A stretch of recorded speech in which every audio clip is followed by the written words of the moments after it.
Good morning Chirala.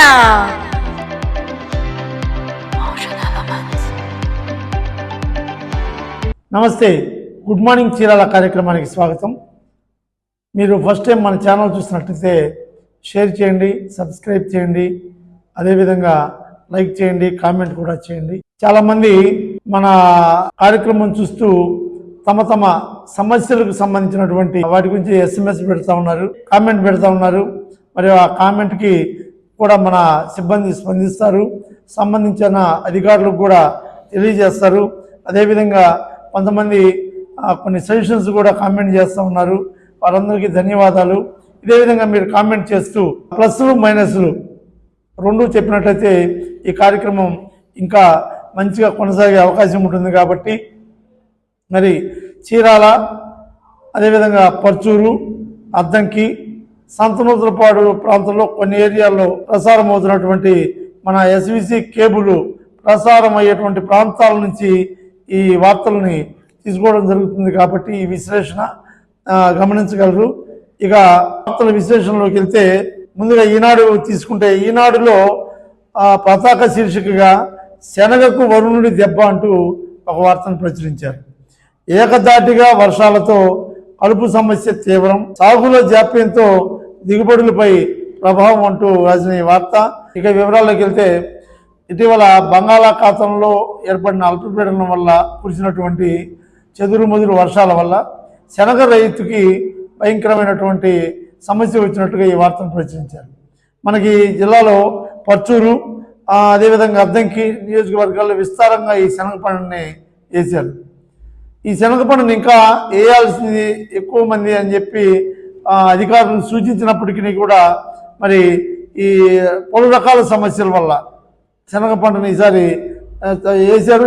వేసినా కూడా ఇబ్బందులు పడుతున్నటువంటి పరిస్థితులు ఇక్కడ రాసుకొచ్చిన పరిస్థితి. ప్రభుత్వం రైతులకి ఈ శనగ విత్తనాలు, నాటుకునేటువంటి విత్తనాలని పంపిణీ చేస్తున్నట్టు కూడా ఎవరు కూడా వాళ్ళ దగ్గర కొన్నటువంటి పరిస్థితి కనపడుతూ ఉంది. దీంతో ఆ విత్తనాలన్నీ గోడౌన్లోనే అలాగే ఉండిపోయిన. ఎందుకు ప్రభుత్వం దగ్గర ఈ విత్తనాలు రైతులు కొనట్లేదని ఆలోచిస్తే, బయట ఏమో 8,200 దొరుకుతున్నాయి, అదే గవర్నమెంట్ ఇచ్చే దగ్గర 9,000 కొంటున్నారు. ఇలా ఈ 500 తేడాతోటే రైతులు చాలామంది విత్తనాలు అక్కడ కొనుగోలేకపోతున్నారని చెప్పి ఈ వార్త రాశారు. అంతేకాకుండా అప్పుడే నాటిన వాటికేమో ఈ వర్షాల వల్ల మొలకలెత్తి పాడే పరిస్థితి ఉంది. మళ్ళీ నాటాలి అంటే ఎకరానికి 10,000 మళ్ళీ ఖర్చు అవుతుందని చెప్పి వార్త రాశారు. అంతేకాకుండా విత్తనాలు నాటిన తర్వాత పడిన వర్షాల వల్ల మొక్కలతో పాటు కలుపు మొక్కలు కూడా పెరిగి మరి వాటిని వేరే దశలో ఎకరానికి 10,000 నుంచి 11,000 మళ్ళీ అదనంగా ఖర్చు అవుతుంటూ చెప్తున్నారు. టోటల్గా శనగ రైతు పరిస్థితి వర్షాల వల్ల కుదేలయ్యే పరిస్థితి. కాబట్టి మరి ప్రభుత్వం వీళ్ళకి ఏదన్నా అధికారుల సమీక్షతోటి వీళ్ళకి ఆదాయం వచ్చే విధంగా, సౌకర్యాలు కూర్చే విధంగా ఆలోచన చేస్తే బాగుంటుందని చెప్పి ఈ వార్త. అదేవిధంగా మరొక వార్తకి వెళ్తే, ప్రతి PHCలో కాన్పులు చేయాలి అంటూ నిన్న జిల్లా వైద్య శాఖ అధికారిని పద్మావతి గారు చెప్పినటువంటి ఒక వార్తను ప్రచురించారు. మనం చూసాం ఈ మధ్య కంపల్సరీగా ప్రతి PHCలో రిఫర్ చేస్తున్నారు ప్రైవేట్ హాస్పిటల్. అక్కడికి వెళ్తే 30-40 వేలు కంపల్సరీ కావాల్సిందే. ఈ పద్ధతి మానుకొని ప్రతి PHCలో గర్భిణీ శిశువులకి డెలివరీ చేసే కార్యక్రమాన్ని తక్షణం బాధ్యతగా తీసుకోవాలని చెప్తూ ఆమె చెప్పారు. అదేవిధంగా ప్రతి ప్రెగ్నెంట్ లేడీ షెడ్యూల్ని రికార్డ్ చేయాలి. వాళ్ళు డెలివరీ అయిందాక వాళ్ళ సంరక్షణ గురించి ఒక ఆలోచన వేసి ఉంచాలన్నట్టుగా నిన్న ఈ ప్రసంగం సాగింది. ఇది చాలా మంచి వార్త. ప్రతి PHCలో కాన్పులు కనుక జరిగితే మరి ప్రైవేట్ హాస్పిటల్కి వెళ్ళి 10 రూపాయలు 20 రూపాయలు వడ్డీలకు తెచ్చుకొని మరి ప్రైవేట్ హాస్పిటల్లో 30-40 వేలు వదిలించుకునేటువంటి పరిస్థితులు పేదలకు తప్పుతాయి. కాబట్టి ఇది మంచి ఆలోచన. అదేవిధంగా మరొక వార్తకి వెళ్తే, నిఘా నీడలో చిలకలూరుపేట బైపాస్ అంటూ ఒక వార్త రాశారు. ఇది కూడా చాలా మంచి వార్త. ఇది చిలకలూరుపేట మండలం రామచంద్రాపురం అడ్డ రోడ్లో ఎడ్లపాడు నుంచి తిమ్మాపురం వరకు ఉన్నటువంటి జాతీయ రహదారిలో నిఘా కెమెరాలను ఏర్పాటు చేశారు. దాదాపు 16 కిలోమీటర్లు ఉండే ఈ నిఘా కెమెరాలు, కిలోమీటర్కి ఒక కెమెరా పెట్టారు. ఇది 80 కిలోమీటర్ల వేగం పెంచకుండా వెళ్ళే ప్రతి వెహికల్ని నిఘా తీసుకోవడమే కాకుండా అంతకు మించిన వేగంతో వెళ్ళే ప్రతి ఒక్క వెహికల్ని ఇవి రికార్డ్ చేస్తాయి, వాటికి పెనాల్టీలు విధించే దశలో. అదేవిధంగా ఈ నేషనల్ హైవే మీద ఏమైనా జరుగుతున్నటువంటి ప్రతి కార్యక్రమాన్ని కూడా రికార్డ్ చేస్తూ మరి ఈ నిఘా కెమెరాలు ఉపయోగపడతాయి. కాబట్టి నేషనల్ హైవే మీద అడ్డు అదుపు లేకుండా 100-120 కిలోమీటర్ల వేగంతో ప్రయాణిస్తూ యాక్సిడెంట్లకు గురవుతున్నటువంటి వారికి, యాక్సిడెంట్లు చేస్తున్నటువంటి వారికి కూడా ఇది ఒక రకంగా చెప్పబెట్టని తెలియజేసుకుంటూ ఇది మంచి కార్యక్రమం. కాబట్టి నేషనల్ హైవే మీద వెళ్ళేటప్పుడు 80 మించి వేగంతో వెళ్తే పెనాల్టీ తప్పవంటూ ఈ వార్త మంచి వార్త. అదేవిధంగా ఇంకొక వార్తకి వెళ్తే గుంటూరు మీదుగా శబరిమలకు ప్రత్యేక రైళ్లు అంటూ రైల్వే డిపార్ట్మెంట్ వాళ్ళు ఒక ప్రకటన ఇచ్చారు. శబరిమల వెళ్ళే భక్తుల కోసం గుంటూరు, తెనాలి, చీరాల ఇట్లా వెళ్ళేటువంటి ప్రత్యేకమైనటువంటి రైళ్లని ఏర్పాటు చేశారు. వాటికి సంబంధించిన షెడ్యూల్ని కూడా ఇక్కడ ప్రకటించారు. మరి శబరిమల వెళ్ళే భక్తులు సౌకర్యార్థం ప్రత్యేకంగా రైల్వే డిపార్ట్మెంటు ఆలోచన చేసింది కాబట్టి వీటిని భక్తులు వినియోగించుకుంటారంటూ ఈ వార్త. ఈనాడులో మరొక వార్తకైతే డ్వాక్రా సంఘాలకు డ్రోన్లు అంటూ ఒక మంచి వార్తను రాశారు. గరిష్టంగా 8 లక్షల రూపాయల రాయితీతో ఈ డ్రోన్లు డ్వాక్రా సంఘాలకి ఇస్తా ఉన్నారు. ఈ డ్రోన్లు దేనికి ఉపయోగపడతాయి అంటే మనకి వరి, మిరప, శనగ, వేరుశెనగ, మొక్కజొన్న, పొగాకు, మినుము, పత్తి, కూరగాయలు, ఆకుకూరలు, పూల తోటలు వీటన్నిటికి సంబంధించిన పురుగు మందులు స్ప్రే చేయడానికి ఈ డ్రోన్లు ఉపయోగపడతాయి అంటూ వీటికి సంబంధించినటువంటి ట్రైనింగ్ కూడా ఇచ్చారు. దాదాపుగా మన జిల్లాలో పంట సాగు విస్తీర్ణం దాదాపు 3,70,000 ఎకరాలు పైగా రకరకాల వ్యవసాయం సాగించేటువంటి పరిస్థితి. మనకు వచ్చేసి 33,375 డ్వాక్రా సంఘాలు ఉన్నాయి జిల్లాలో. దీనికి వీళ్ళు ఈ సబ్సిడీ ద్వారా ట్రైనింగ్ ఇచ్చి ఈ డ్రోన్లు ఇవ్వటం వల్ల ఈ డ్రోన్ తోటి వ్యవసాయ కూలీలు, ఈ మధ్య మనకి వ్యవసాయ కూలీలు చాలా కొరతగా ఉంది. ఎందుకంటే అందరూ చదువుకుంటున్నారు, పిల్లలను చదివిస్తున్నారు. రాబోయే రోజుల్లో వ్యవసాయ కూలీలు కూడా పనిచేసేటువంటి పరిస్థితి తక్కువ అవుతుంది. దీన్ని దృష్టిలో పెట్టుకొని ఈ పురుగు మందులు వాటిని స్ప్రే చేయడానికి, అంతేకాకుండా వ్యవసాయం సంబంధించినటువంటి ఆధునిక పరికరాలు ఎన్నో మనకు అందుబాటులోకి వస్తున్నాయి. ఈ పురుగు మందులు స్ప్రే చేసే దాంట్లో కూడా ఈ డ్రోన్లు ఒక కీలకమైనటువంటి పాత్రను సంతరించుకున్నాయి. కాబట్టి మరి వీటికి దాదాపు 8 లక్షల రూపాయల రాయితీతోటి డ్వాక్రా సంఘాలకి ఈ డ్రోన్లు ఇస్తున్నట్టుగా తెలియదు. అంతేకాకుండా దీన్ని ఉపయోగించే ట్రైనింగ్ కూడా వాళ్ళు ఇస్తున్నట్టుగా మనకి ఇక్కడ రాసుకొచ్చారు. కాబట్టి డ్వాక్రా సంఘాలు, పల్లెటూరులో ఉన్నటువంటి డ్వాక్రా సంఘాల మహిళలు ఈ డ్రోన్లు కనుక కొనుక్కున్నట్టయితే వ్యవసాయ అవసరమైనటువంటి వర్క్ చేస్తూ మరి విపరీతమైనటువంటి ఆదాయాలు పొందే అవకాశం. కాబట్టి ఇది ఒక మంచి వార్తగా మనం చెప్పుకోవాలి. మరి ఇంకో వార్తకి వెళ్తే పొదుపు ఖాతాలో నగదు తస్కరించారని ఫిర్యాదు అంటూ ఒక వార్త రాశారు. ఇది మన చీరాల వేటపాలెం మండలం కటారిపాలెం చెందినటువంటి వార్త. కటారిపాలెంలో కాటంగారి అనిత అనేటువంటి ఒక ఆమె కటారిపాలెంలో ఒక చిన్న కిరాణా షాప్ పెట్టుకుంటూ ఉంది. ఆమె ఇటీవల అవసరం కోసం మొన్న బ్యాంకుకి వెళ్తే బ్యాంకులో ఆమెది దాదాపు 4,05,000 రూపాయలు అకౌంట్లో డబ్బులు ఉన్నాయి. డబ్బుల కోసం వెళ్తే మీ అకౌంట్లో డబ్బులు లేవన్నారు. ఏమైందని చెప్పి నా అకౌంట్లో నేను రూపాయి తీసుకోలేదు నా మీకు అందరుకోవడం అయితే మరి మొత్తం విచారణలో తీస్తే గత ఏడాది ఆగస్టు 18 నుంచి సెప్టెంబర్ 23 వరకు 4,05,000 రూపాయలు ఆన్లైన్ ద్వారా మరో ఖాతాకి బదిలీ అయిపోయినట్టుగా వాళ్ళు చెప్తారు. దాంతో ఆమె ఏం చేయాలో అర్థం కాక మరి గ్రామంలోకి వెళ్ళి పెద్దలు తీసుకుని వెళ్ళి బ్యాంక్ అధికారులతో సంబంధించిన పోలీస్ స్టేషన్లో కంప్లైంట్ ఇస్తే నేను ఎస్పీ గారికి గ్రీవెన్స్లో వెళ్ళి ఆమె ఫిర్యాదు చేసింది. మరి దాని వివరాలన్నీ సేకరించి ఏ ఖాతాకి జమ అయినాయి, ఎప్పుడు జమ అయినాయి, ఏంది వివరాలన్నీ రాబట్టి వాటిని రికవరీ చేసే దశలో పోలీసు యంత్రాంగం పనిచేస్తుంది, అది వేరే. కాబట్టి ప్రతిరోజు మనం సైబర్ నేరాల గురించి చెప్పుకుంటున్నాం. ఇలాంటి అమాయక మహిళలను కూడా మోసం చేయడానికి వాళ్ళకి ఆలోచన ఎలా వస్తుందంటే మోసం చేసేవాడికి అమాయకులే ఉంది, తెలివైన వాళ్ళే ఉంది, మనం నమ్మాలి అంతే. కాబట్టి అపరిచితమైన ఫోన్లు వచ్చినప్పుడు ఏదైనా ఓటీపీలు, ఆధార్ నెంబర్లు అవి అని అడుగుతూ మన మొగ్గులోకి దించి మరి మన అకౌంట్లో డబ్బులు కాజేస్తారు. కాబట్టి ఈ అపరిచిత ఫోన్ల పట్ల అప్రమత్తంగా ఉండాలని చెప్పి తెలియజేసి వార్త. రైల్వే గేటు మూసివేత అంటూ Vetapalem Ravuru road railway gate సంబంధించినటువంటి వార్త ఇచ్చారు. ఈ రోజు నుంచి సంతరావూరు సైడ్ వెళ్ళేటువంటి గేటు, రైల్వే గేటు వేటపాలెం ఉంది, దాన్ని మూసేస్తున్నారు. ఈ నెల 11వ తారీఖున మళ్ళీ తెరుస్తారు. ఆ గేటు దగ్గర రిపేర్ల నిమిత్తం దాదాపుగా మనకి వేటపాలెం మీదుగా సంతరావూరు, గనుసుపూడి, ఇంకోళ్ళు, తిమ్మసముద్రం వెళ్ళే ప్రతి వాళ్ళు అటు వెళ్లాల్సిందే. కాబట్టి ఆ గేట్ని 11వ తారీఖు దాకా మూస్తున్నారు. కాబట్టి అందరూ కడవ కుదిరి మీదుగా వెళ్ళేటువంటి మార్గాన్ని ఎంచుకోవాలంటూ ఈ వార్త అలర్ట్ చేసే వార్త రాశారు. ఇది అందరూ గమనించాలి. అదేవిధంగా మరొక వార్త కలితే అరుణాచలేశ్వర ఆలయం ఎట్ ది రేట్ ఆఫ్ 100 అంటూ ఒక వార్త రాశారు. మనకి జాండ్రపేట దగ్గర నీలకంఠపురం అనే ఊరుంది. ఆ నీలకంఠపురంలో 1924లో నీలకంఠయ్య అనేటువంటి ఒక ఆయన ఆ శివాలయాన్ని, అరుణాచలేశ్వర శివాలయాన్ని స్థాపించాడంటూ, అది పెట్టి దాదాపు 100 ఏళ్ళు అయిందంటూ ప్రత్యేకమైన కార్యక్రమాలు అక్కడ చేస్తున్నట్టుగా తెలిసారు. మరి నీలకంఠయ్య అనేటువంటి ఆయన అక్కడ 1924లో దేవాలయం కట్టాడు కాబట్టి ఆయన పేరు మీదే ఆ ఊరిని నీలకంఠపురంగా మార్చారని చెప్పి తెలియజేసే ఒక కొత్త విషయాన్ని తెలియజేసేటువంటి తెలియని వాళ్ళకి ఒక వార్త. అక్కడ ఈ 100 సంవత్సరాలు పురస్కరించుకుని రకరకాల ఆధ్యాత్మిక కార్యక్రమాలు చేపట్టినట్టుగా కూడా ఈ గుడి వాళ్ళు తెలియజేశారు.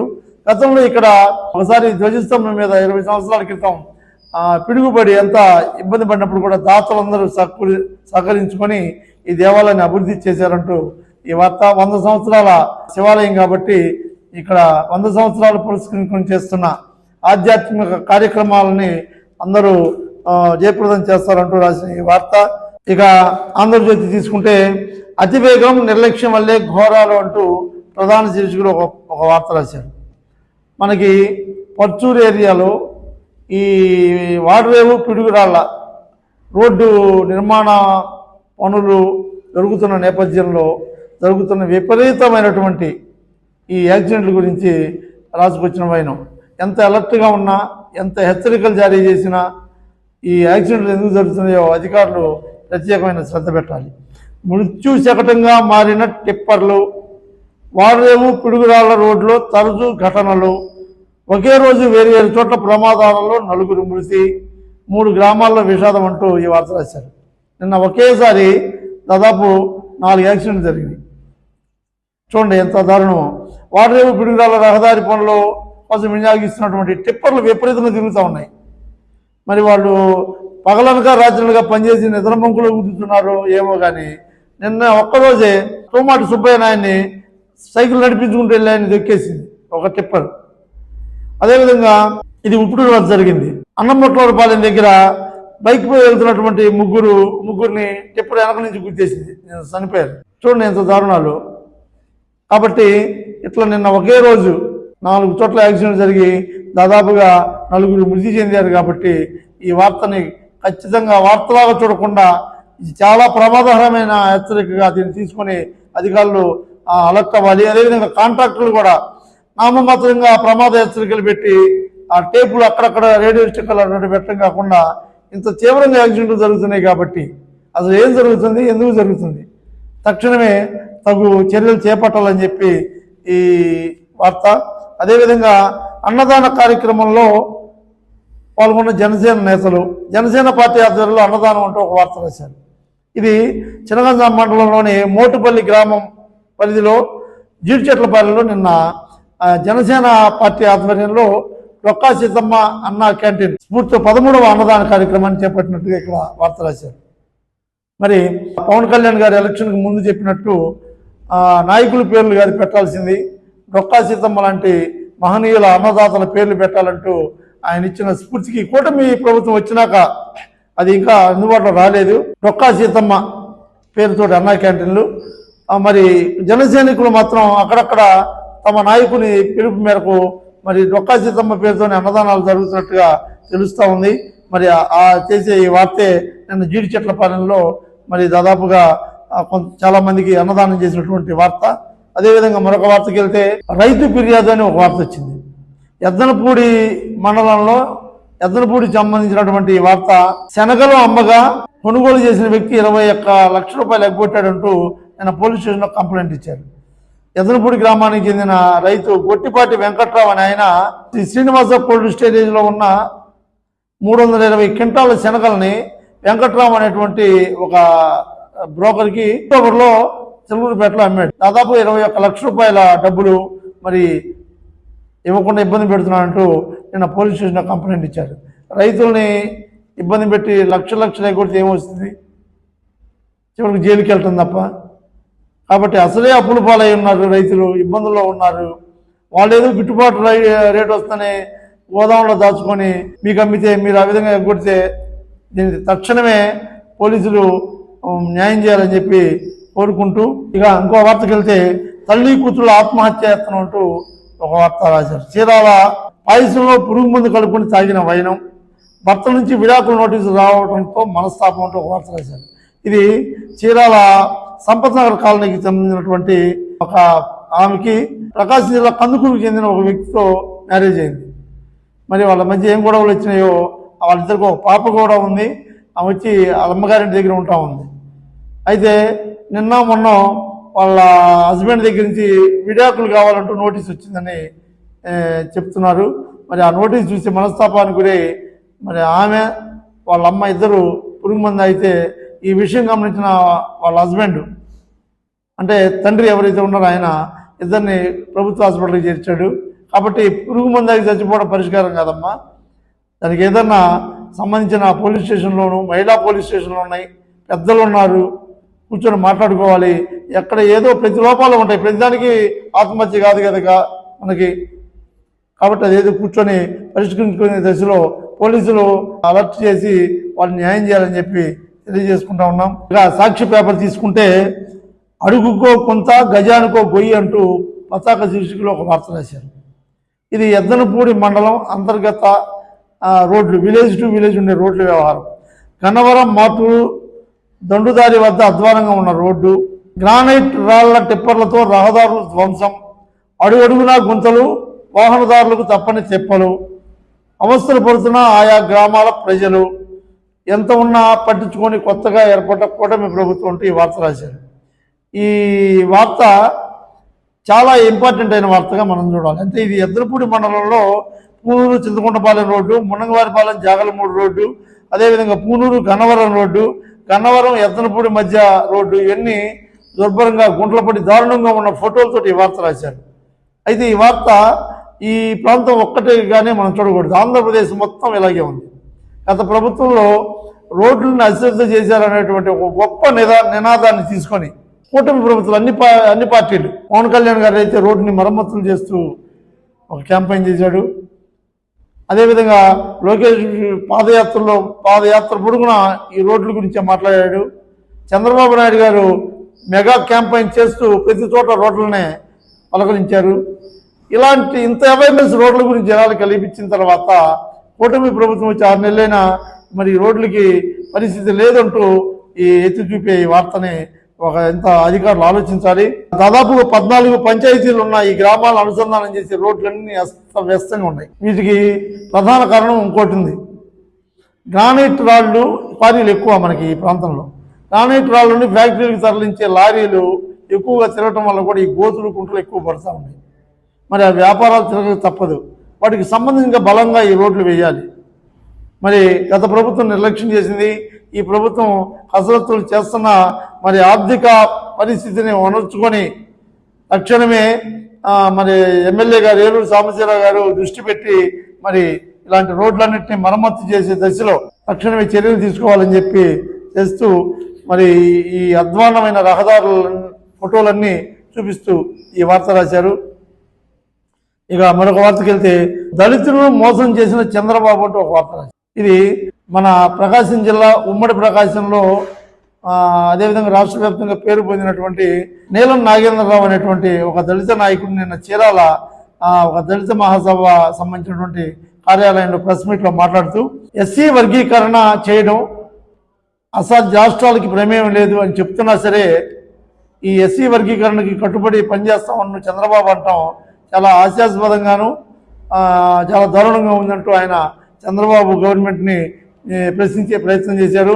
అదేవిధంగా ఈ ఎస్సీ వర్గీకరణ అనేది మోడీ యొక్క ఆలోచనగా ఉంది, కానీ ఇది ప్రజలకి సౌలభ్యంగా లేదని చెప్పి ఎస్సీ వర్గాలకి సౌలభ్యంగా లేదంటూ ఆయన చెప్పే ప్రయత్నం కూడా చేశారు. అంతేకాకుండా ఈ ఎస్సీ సప్లా నిధులు ఏవైతే ఉన్నాయో తక్షణమే వాటిని విడుదల చేయాలని, దళితులకు ఇవ్వాల్సినటువంటి కార్పొరేషన్ లోన్లు కూడా ఆయన సహకరించాలని చెప్తూ 2021 జనాభా లెక్కల ప్రకారం తేల్చి రిజర్వేషన్ శాతాన్ని కూడా పెంచాలంటూ ఆయన గవర్నమెంట్ని పలు సూచనలు చేసే ప్రయత్నం చేశారు. కాబట్టి ఈ ఎస్సీ వర్గీకరణ ఒకంత ప్రభుత్వాలు తలనొప్పిగా మారినటువంటి విషయం అందరికీ తెలుసు. మరి ప్రభుత్వాలు ఎలాంటి నిర్ణయాలు తీసుకుంటారో కూడా చూడాలి. ఇక మరో వార్తకి వెళ్తే అనుమానాస్పద యువకుడిపై కేసు అంటూ అద్దంకి నుంచి ఒక వార్త. మా అద్దంకిలో మన నైట్ పోలీసులు నైట్ టైం బీట్ డ్యూటీ చేస్తున్న సందర్భంలో బస్టాండ్ ఏరియాలో ఒక మనిషి పోలీసులను చూసి పారిపోయి దాక్కున్నాడంట. వాడిని వెంటబడి పోలీసులు పట్టుకుంటే వాడు గడేపూడి కాలనీకి సంబంధించినటువంటి ఎవరో వ్యక్తి, వాడి దగ్గర కటింగ్ ప్లేయర్లు, స్క్రూ డ్రైవర్లు, ఈ దొంగతనాలకు ఉపయోగించే పరికరాలు ఉన్నాయని చెప్పి పోలీసులు చెప్తూ వాడిని పట్టుకొని కేసు నమోదు చేశారు. ఇంకా వివరాలు తెలియాల్సి ఉంది. అదేవిధంగా మేకలు మేసే విషయంలో పరస్పర దాడులు అంటూ వార్త రాశారు. ఇది మన చీరాల బోయినవారిపాలెం గ్రామానికి చెందినటువంటి విషయం. బోయినవారిపాలెంలో వెంకట్రావు, గోపీలు అనే ఇద్దరికి మేకలు కాసుకునే దగ్గర వచ్చిన తగాదా, అది 2 గ్రూపులుగా ఊళ్ళో వచ్చి పెద్ద గొడవ జరిగిన హాస్పిటల్ పాలైనటువంటి సంఘటన. చిన్న చిన్న క్షణికావేశాలకి కొట్టుకోవటం కాకుండా దాన్ని ఊరికి చుట్టడం, ఊళ్ళో రాజకీయ ఖర్చులు, పాత ఖర్చులన్నీ తలుచుకొని కొట్లాడుకోవడం, ఎవరికి ఏం చేయరండి, మనం వెళ్ళి హాస్పిటల్లో పడుకోవడం తప్ప. కాబట్టి ఇలాంటి వివాదాలు తావు లేకుండా ప్రజలు కలుసుకోవాలని చెప్పి ఈ వార్త. ఇది ఈనాటి గుడ్ మార్నింగ్ చీరాల కార్యక్రమం. రేపటి గుడ్ మార్నింగ్ చీరాల కార్యక్రమంలో మళ్ళీ కలుద్దాం. Thank you. Good morning Chirala.